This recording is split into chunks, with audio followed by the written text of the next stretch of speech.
Labour pledged to stop the immigration chaos, as it called it. The latest figures, which cover the first 6 months of the new government, can tell us whether they have. Now, all sorts of ways to define that chaos. A big one for many people is asylum seekers. And here you can see the number of asylum applications has reached a record high, up here more than 108,000. You have to go all the way back to 2002 for the previous peak. But here is the thing. For the first time since 2020, more applications were refused than granted, meaning asylum grants were actually down compared to the year before, despite way more applications. So is that crossover there a corner being turned?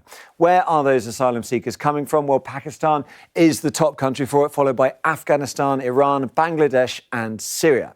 And Labour pledged to reduce the asylum backlog, the people waiting for a decision, but they haven't. The numbers are greater than when they took office after the election. The slither of good news is they have come down 7% over the last 3 months. And if they can continue that, it's good news for another pledge to stop hotels being used to house asylum seekers. Fewer people waiting on a decision means fewer people to house. But again, the numbers here are up, not down. There were 41,000 people in hotels and other accommodation, an increase of 9,000 from just before the election.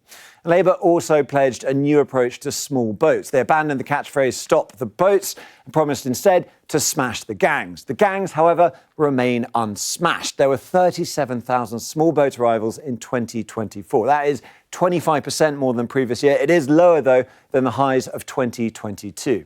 Now, it's worth bearing in mind that both of these categories we talked about, small boats arrivals, asylum seekers, are a pretty tiny piece of the whole immigration pie. Legal migration is where the big numbers come from, and the numbers are big. Now, orange here is people who've arrived on a work visa, blue is for study, grey is for family. Labour hasn't done much in terms of policy since it's been in charge, but we are seeing those numbers continue to drop. We're still talking historically enormous numbers, though. So that is the 6-month immigration scorecard. And it would be fair to point out that an issue as huge, as complex, as controversial as immigration requires more time. Give it another 6 months, 1 year in, the picture will be clearer and harder to argue.